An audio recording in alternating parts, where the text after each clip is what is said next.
Hola mis queridos amigos, nuevamente con ustedes, su doctor Tigre, el que ronca en esta negra noche neoliberal latinoamericana, sudamericana o ecuatoriana, un consejero y activista de los internautas y personas que hoy día les va a hablar acerca de la candidatura de Rafael Correa a la vicepresidencia y su situación ante un posible fraude electoral y la pandemia. Estamos viviendo, como todos sabemos, una pandemia, y esta pandemia, producida por un virus, tiene la particularidad de tener un sistema de propagación que era desconocido, igual que la misma bacteria, que el mismo virus, y por tanto,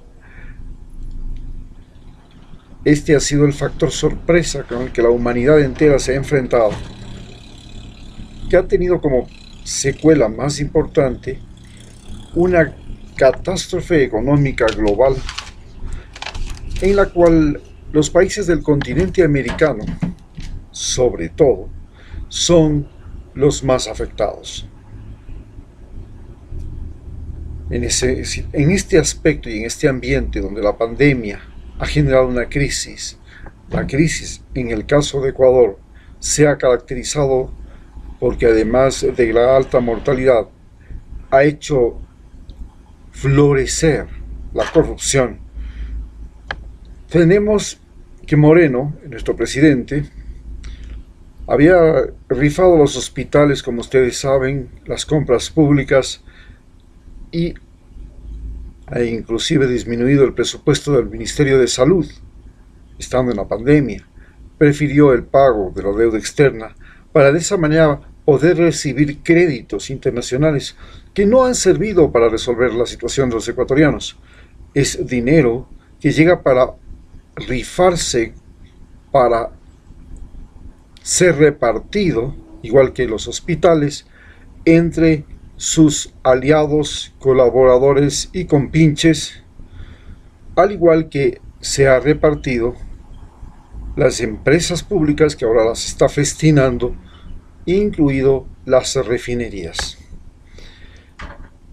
Se trata simplemente de un asalto a mano armada al Ecuador y de una pandemia que nos ha golpeado, y ante esto unas elecciones que todo tienen el perfil de ser manipuladas, fraudulentas, que pretende a toda costa la no participación de Rafael Correa y de los correístas, y que para eso les ha valido todas las posibilidades. Primero la persecución política, las acusaciones, los juicios, y tras los juicios han venido mecanismos arbitrarios para impedir que él se inscriba como candidato. Se ha procurado la desaparición del partido con el que, después de que fue robado su partido Alianza País por el presidente Lenín Moreno, algo muy particular que no sucedió con Evo Morales ni con Lula en Brasil, que perdieron sus partidos. En el caso de Lenín Moreno, él robó el partido de Correa, y es más, robó la moral del partido. Los candidatos de Alianza País se convirtieron en los traidores del proceso revolucionario que venía viviendo la Revolución Ciudadana, y ahora son la cara sucia que se muestra en la política. Detrás de todo esto, como ustedes entenderán, hemos tenido y se presenta como candidato Lenín Moreno, que ahora ha escogido a un economista Laus para su presidencia y él ser vicepresidente. Esta particularidad tiene por finalidad resolver el problema creado por Lenín Moreno mediante una consulta popular que le impedía a Rafael Correa volver a ser candidato a la presidencia. En segundo lugar, tuvo que buscar una persona desconocida completamente porque desde la presidencia el secretario particular de Lenín Moreno había advertido que todos los correístas, entre ellos todos los que habían sido figuras políticas, serían metidos a la cárcel porque ya los tenían en la mira, los estaban siguiendo en todos los aspectos, y solamente basta con darnos cuenta que a Rafael Correa se lo quería meter preso por unos $6,000 que supuestamente había pedido prestado a una cooperativa de los empleados del Ministerio de Gobierno, del Ministerio del Palacio Presidencial, a un fondo común de los empleados del Palacio. Sin embargo, a todos nos consta que Rafael Correa dejó en el Palacio de Gobierno los regalos que recibió durante sus 10 años de gobierno, que en ese momento, cuando él salía, sumaban más de $2,400,000, pero que dadas las características particulares de esos regalos, que eran, primero, exclusivos, irrepetibles, con valor histórico, con calidad, hechos con las mejores joyerías del mundo, con los mejores artesanos del mundo, de cada uno de esos países, esos valores se deberían haber duplicado en este momento. Pero sin embargo, estamos frente a una situación en la que en el proceso electoral, no solo de Ecuador, sino también en el proceso electoral de Bolivia, en el proceso electoral de lo que fue el proceso electoral de Brasil, se ha vivido el intervencionismo descarado, sin ningún escrúpulo, de Donald Trump. Ese descarado intervencionismo de Donald Trump ha puesto en Bolivia una presidenta autonominada después de un golpe de Estado en el que la OEA es la que patrocina ese golpe de Estado, la que auspicia y la que genera el golpe de Estado a través de Luis Almagro, que hace un informe tramposo acusando de que Evo Morales no ganó las elecciones en la primera ronda, cuando las universidades del Instituto Tecnológico de Massachusetts de los mismos Estados Unidos han comprobado que esa fue una completa falsedad fraguada en la Organización de Estados Americanos, que además estaba auspiciando a Estados Unidos a la candidatura de Luis